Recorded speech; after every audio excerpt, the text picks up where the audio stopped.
wabarakatuh. Yang terhormat kepada Bunda Dr. Sri Sulistiowati MPD dan Ibu Aldina Eka Andriani SPD MPD selaku dosen pengampu mata kuliah pendidikan IPA. Nah, sebelumnya izinkan saya memperkenalkan diri. Nama saya Anis Nurfitria dengan NIM 14014210006, nomor presensi 5 dari Rombel A, jurusan Pendidikan Guru Sekolah Dasar Universitas Negeri Semarang. Nah, pada video kali ini saya akan membuat dan merakit alat peraga sederhana, yaitu neraca kartesius. Jangan lupa simak videonya ya.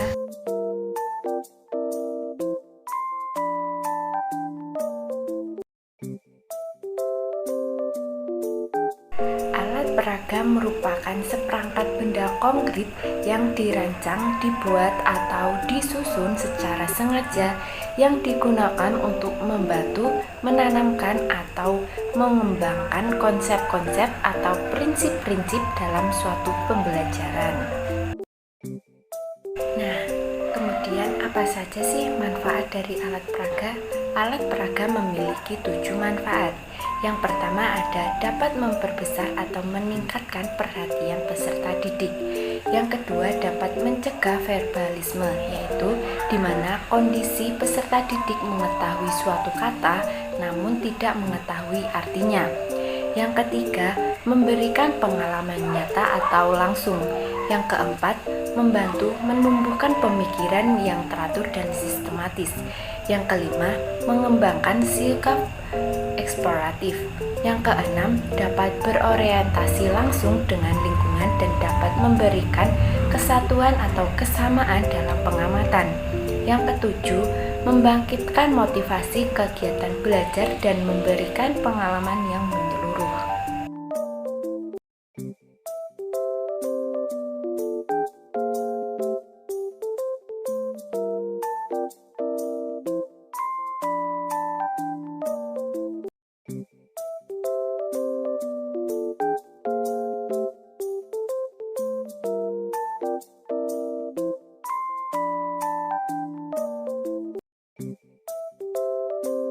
Nah, untuk membuat alat peraga neraca kartesius, kita harus memiliki alat dan bahan. Yang pertama yaitu ada plastisin. Yang kedua ada gelas plastik berisi 3.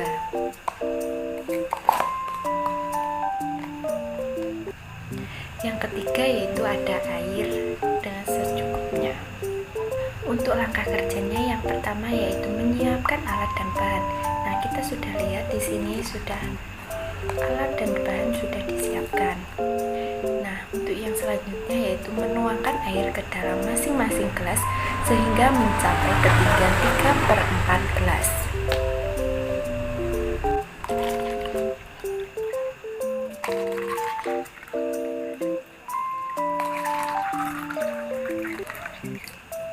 Nah, di sini ada 3 gelas yang sudah terisi dengan air yang berketinggian 3/4 gelas.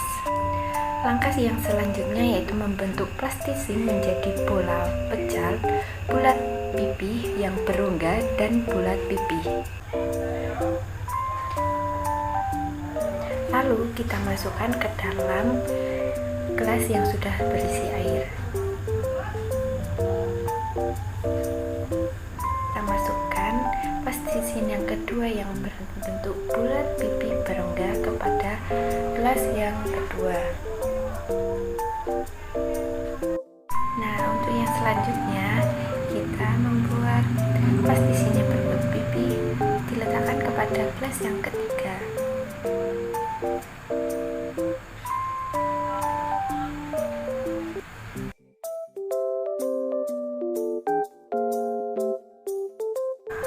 Nah, di sini saya akan memberikan gambaran kapan kondisi benda ketika dimasukkan ke dalam zat cair dikatakan tenggelam, mengapung, dan melayang. Yang pertama, kondisi tenggelam. Kita lihat benda dikatakan tenggelam apabila berada pada kondisi seperti gambar di atas. Nah, dapat kita dilihat dari ilustrasi gambar tersebut, benda tersebut dikatakan tenggelam apabila benda jatuh ke daratan atau dasar wadah saat dimasukkan ke dalam zat cair. Bisa kita lihat memiliki kesamaan pada plastisin pada gelas yang pertama yang berada pada kondisi tenggelam, di mana plastisin tersebut menyentuh dasar air pada gelas plastik. Benda yang dicelupkan ke dalam air akan tenggelam jika berat benda memiliki berat lebih besar daripada gaya apung sendiri. Benda akan tenggelam jika massa jenis benda lebih besar daripada massa jenis zat cair. Selanjutnya akan membahas kondisi benda melayang.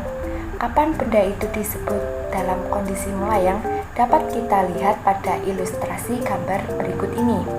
Nah, gambar di atas adalah kondisi benda ketika melayang.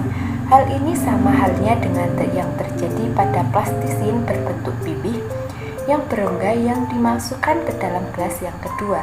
Bisa kita lihat pada kondisi ini, antara kedua gambar ini memiliki kesamaan di mana benda tersebut memiliki sama-sama berada dalam kondisi yang melayang.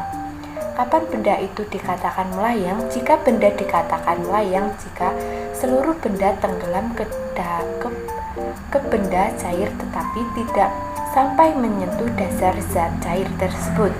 Nah, sebuah benda akan melayang dalam zat cair apabila gaya ke atasnya bekerja pada benda sama dengan berat benda. Benda akan melayang jika massa jenis benda sama dengan massa jenis zat cair. Kemudian bagian ketiga, kita akan membahas benda yang terapung. Kita lihat pada kondisi ilustrasi di atas, pada benda tersebut dikatakan kondisi terapung. Hal ini sama juga yang terjadi pada plastisin yang berbentuk bola pipi yang kita masukkan ke dalam zat cair pada gelas ketiga. Nah, bisa kita lihat di sini kondisi benda adalah terapung sama seperti ilustrasi gambar tersebut. Keduanya memiliki kesamaan. Kapan benda tersebut dikatakan mengapung? Benda dikatakan mengapung jika sebagian benda tercelup dalam zat cair. Benda ini akan terapung jika massa jenis benda lebih kecil daripada massa jenis zat cair.